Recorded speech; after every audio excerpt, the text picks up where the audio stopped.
This know also, that in the last days perilous times shall come.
The death toll from a tourist boat accident off the coast of Thailand's Phuket Island climbed to 41 on Saturday, with 15 people still missing. Rescuers have resumed a search for those still missing from the sunken vessel, the Phoenix, which capsized in rough waters on Thursday, carrying 93 Chinese tourists and 12 Thai crew and tour guides in one of Thailand's worst recent accidents. Earlier in the day, authorities said a hospital morgue in Phuket was running out of space and called on donors to help provide freezers for the bodies. Officials said 41 of those on board have been confirmed dead and 49 rescued. The Phoenix sank after being hit by 5-meter high waves in a storm off Phuket. Some Thais and tour operators have questioned why the boat was at sea during bad weather. The Chinese government has pressed for a quick investigation into the cause of the accident, while the Thai government has also ordered an investigation into why the Phoenix appeared to have ignored a weather warning. Japan has now lost over 100 people to flooding, and the search still goes on for the missing. Sadly, dead bodies are being found. These firefighters in Hiroshima Prefecture are praying after finding one. In Kurashiki City, the most vulnerable are still being evacuated. Record amounts of rain have hit western Japan since Thursday, and rivers have burst their banks. 2 million people have been ordered to evacuate. Prime Minister Shinzo Abe has cancelled an overseas trip to deal with what is the worst floods in Japan for 35 years. Over 11,000 households had no electricity, power companies said on Monday, whilst hundreds of thousands had no water. The persistent rain has ended, but officials are warning of sudden showers and thunderstorms, as well as the danger of more landslides on steep mountainsides. Since Japan is densely populated, every bit of usable land is built on, in what is a mostly mountainous country.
Well, it's not just Europe that's in the grip of unusually high temperatures. Japan is experiencing a record-breaking heat wave, which officials say contributed to the death of 65 people last week. More than 30,000 people were admitted to hospitals suffering from heat exhaustion. Rupert Wingfield-Hayes reports. For more than 2 weeks now, the sun has burned down on Japan from a cloudless sky with barely a waft of wind. Outside the Imperial Palace in Tokyo, the heat shimmer tells its own story. Here, the tourists are sweltering in only 37 degrees today. China is hot now, but compared between Tokyo and China, Tokyo is hotter. A little further north in the city of Kumagaya, it is considerably hotter. The thermometer here hit 41.1 degrees on Monday, the highest ever recorded anywhere in Japan. The heat is not just uncomfortable, it is now extremely dangerous. At Tokyo's emergency dispatch centre, the calls are coming thick and fast. The ambulance crews are struggling to keep up, as across Japan, more than 30,000 people have now been hospitalised with heat stroke or heat exhaustion. The elderly are most at risk. More than half of the deaths reported so far have been people over 65. In the ancient capital, Kyoto, the summer festivals are underway. Here it has been 38 degrees or more for a solid week, another record. All of this is being caused by a huge high-pressure dome that is sitting over the top of Japan and Korea. For the last 2 weeks, it has refused to budge. The bad news is it could be here for another 2. Rupert Wingfield-Hayes, BBC News, in Tokyo. Louse of what is an unfolding disaster. Reports still emerging from this landlocked country, communist-run in East Asia, where a hydroelectric dam still under construction has collapsed, and in the process it has unleashed a flood of water on surrounding villages. It happened in the southeast of the country, in the Sanamche district. This was late on Monday. What seems to have happened is that the dam's simply given way, and that released what is estimated to be around 5 billion cubic metres of water. How much is that? Well, it's difficult to imagine, isn't it? But we've got some pictures which give us some idea of the impact that is having. There is the watermark there, and residents simply left to take some shelter on the roof itself. The first reports suggest many houses were simply swept away. Hundreds of people are missing, and the Laos news agency says there have been several deaths. Well, let's get as much detail as we can. Our correspondent Nick Beak is following the story from Yangon in neighbouring Myanmar. Nick, we're trying to get information, as you know well, from a country that doesn't that readily provide it. What do we know? Yeah, absolutely, David. The information's still emerging, but the details we do have look particularly worrying when you look at the numbers involved. And as you say, the best source comes from the Laos news agency, which is a government-run state media organisation, and they've been the chief source really of what is an unfolding disaster. Clearly, more than 6,000 people have been made homeless because of the flooding that was unleashed by this dam bursting last night. In terms of people missing, that's quoted as being hundreds of people, so real concern there. And also there is this confirmation of fatalities. People have died, but as to exactly how many people have lost their lives in this, that's not clear. Also, as you mentioned, the pictures speak for themselves. Some aerial shots that the state media have broadcast, have put out, do appear to show that the scale of the problem they're facing here, severe flooding in 6 particular villages, presumably the nearest to this particular dam. Well, Nick, what is obvious and inevitable is that there is going to need to be a pretty massive rescue and assistance operation here. I don't suppose for a moment the authorities within Laos itself are going to find it easy to deal with this. Yeah, absolutely, and this is a country which is not the most open, as you say. It's landlocked, and so whether or not they'll simply have the expertise they'll need to deal with this, that's unclear. We know that the Prime Minister in Laos has said that he's cancelled all meetings. He's travelling, or certainly he may well be there now in the affected region, and for the local authorities there, this is a huge operation. Already they have put out an appeal for water, for medicine, for clothes, anything that could be used to help survivors in this, it's going to be a massive operation, and you'd imagine that other countries within Southeast Asia would be on hand to try and lend some sort of expertise, because of course we're in the middle of monsoon season here. Lots of countries, including Myanmar, where I'm speaking to you now, affected by very heavy rains, nearby Bangladesh, other countries well versed in dealing with this, but certainly what's unfolding does seem to be a huge operation for the powers that be in Laos. Yeah, Nick, for the moment, thank you very much indeed. And just to reflect again, I want to show you these pictures. These have just come into us, so you're already getting a sense of the numbers who are looking for some sort of help and shelter as they're wading their own way out of the water there. The project itself, interestingly, put together by Korean as well as Thai and Laotian companies, so it may well be that they can all be working together in any rescue operation. So obviously we've got a very tight focus on that for you. กรรมการผู้จัดการใหญ่บมจ.ผลิตไฟฟ้าราชบุรีโฮลดิ้งนะครับคุณกิจจาศรีพุทธังอุระบอกว่าโอ้ยดูน้ำโอ้โหดูสิครับเหตุการณ์น้ำพุ่งแบบน่ากลัวมากนะฮะน้ำแดงมากเลยอ่ะเนื่องจากอิทธิพลของพายุเดินเซินอันนี้เขาเรียกว่าเดินเซินนะครับระดับน้ำในเขื่อนสูงอย่างรวดเร็วทำให้สันเขื่อนดินย่อยส่วนดีนะครับของเขื่อนเซเปียนเซน้ำน้อยเกิดการซุดตัวครับทำให้สันเขื่อนดินย่อยนะครับเกิดรอยร้าวเนื่องจากว่าปริมาณน้ำมากเกินกำหนดฝนตกหนักต่อเนื่องมวลน้ำเนี่ยประมาณ600ล้านลูกบาศก์เมตรก็ไหลเข้าท่วมบ้านเรือนของประชาชนในเมืองสนามไทรแขวงอัตตปือนะครับทางตอนกลางของลาวคุณผู้ชมดูน้ำเหตุการณ์นี้เกิดขึ้นตั้งแต่เมื่อคืนนะครับท่านผู้ชมครับเขื่อนเซเปียนเซน้ำน้อยเนี่ยนะฮะอยู่ที่แขวงจำปาสักนะครับ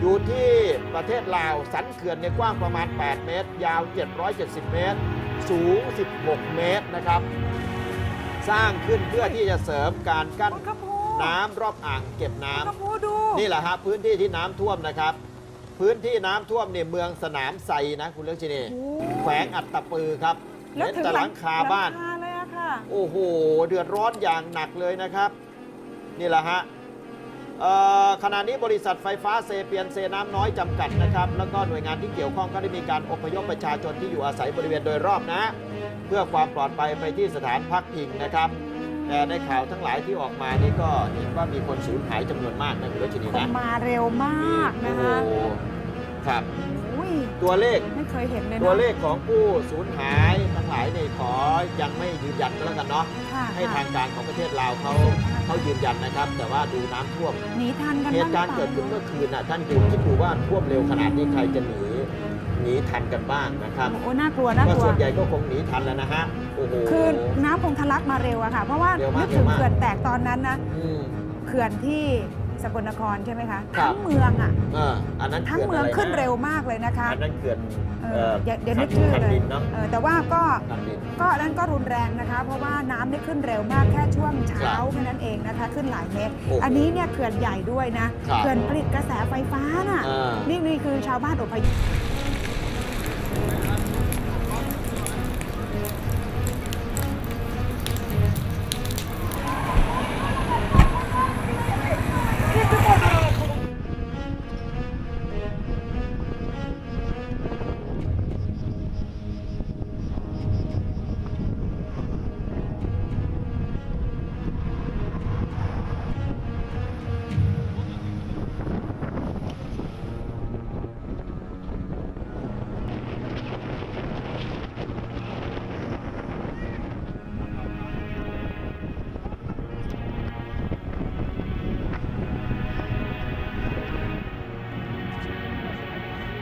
As strong winds and very dry ground helped fuel the fires, a second major blaze broke Monday afternoon in areas northeast of Athens. This was to be the most devastating of the flames. The fire started and within 20 minutes it was out of the borders of Penteli and had reached Nios Foutsas. After that it was a matter of minutes, not hours, for the fire to reach the sea. Dozens of homes and cars were destroyed. The speed the fire spread took many by surprise. I was at the porch with the kids, and the fire started. Within 3 minutes it exploded and it reached the house. The winds were very high, 10 feet, maybe more. I managed to get the kids and leave the house. Northeast of Athens, the flames were blown from village to the coastal town of Mati, destroying everything in its path in a matter of moments. The flames crossed the hills and the gorges within minutes.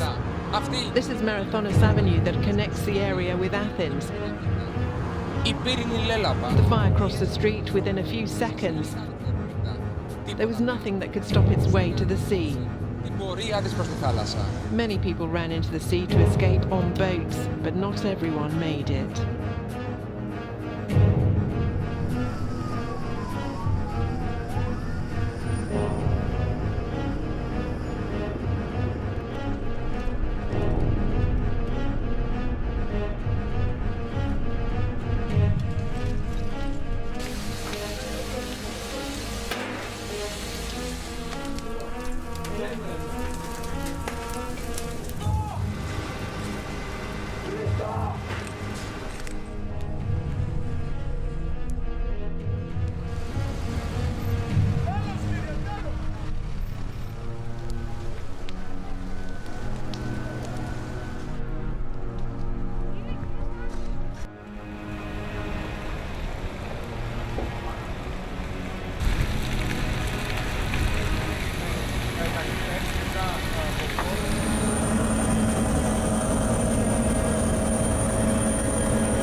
Εντάξει, είναι απίστευτο όμως, έτσι.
Severe weather is being blamed for a tourist boat disaster in Missouri that left 17 people dead. But still unknown is why that boat and so many others were caught by surprise by the sudden storm that turned deadly.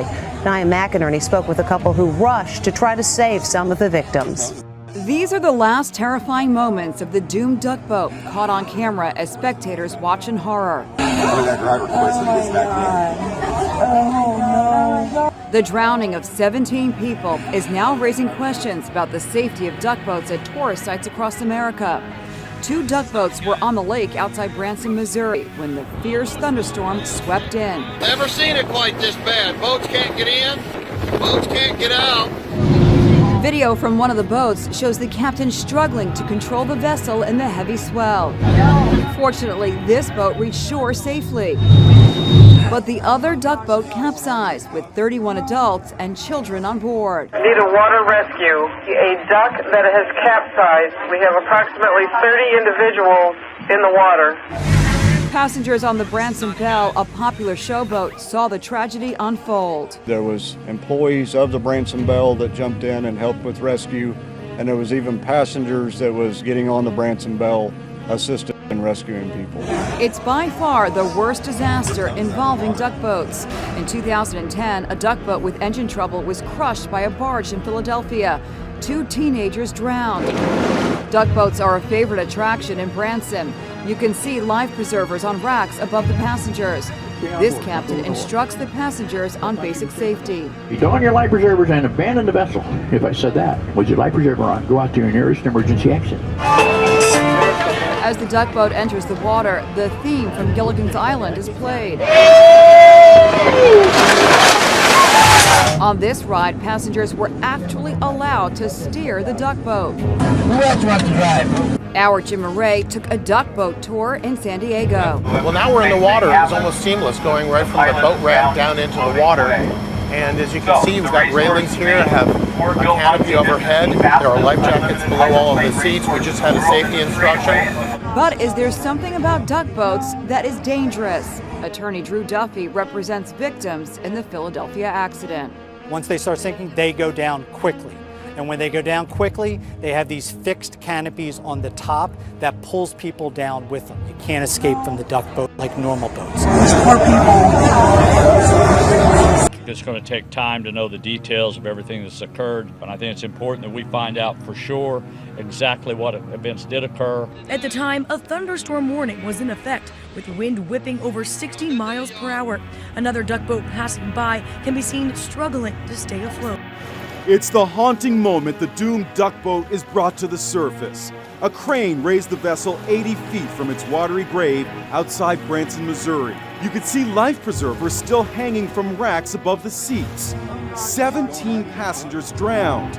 Now the 14 who made it out alive are suffering from survivor guilt. 14-year-old Lauren Smith was with her brother, 15-year-old Lance, and their father, Steve. They both lost their lives. Thinking, why me? Why do I have to live?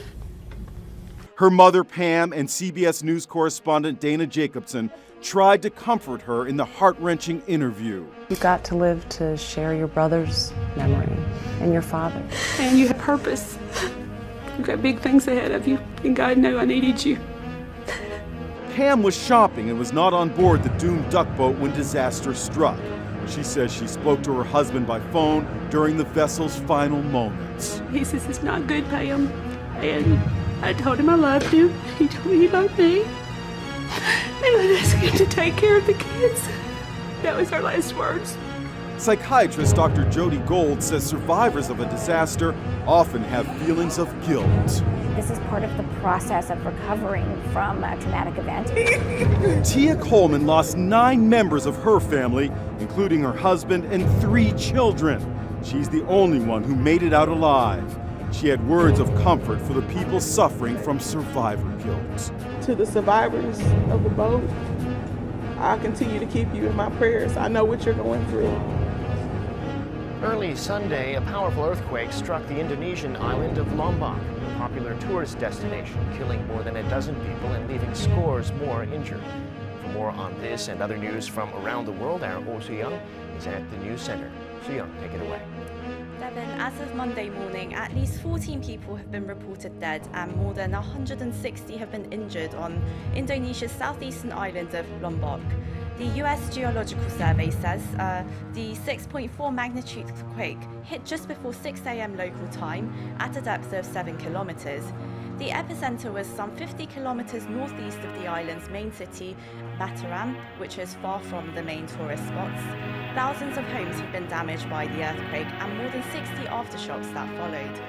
There has also been a sizable landslide on Mount Rinjani, according to Indonesia's disaster authorities. The tremors could be felt on the holiday resort island of Bali, which is 100 kilometers away, although no damages or casualties were reported. Local authorities, volunteers and civic groups are still looking for missing persons and trying to determine the impact of the quake, so the number of casualties could increase. Earthquakes are frequent in Indonesia as it sits on the Ring of Fire, which rattles countries around the Pacific Rim with earthquakes and volcanic eruptions.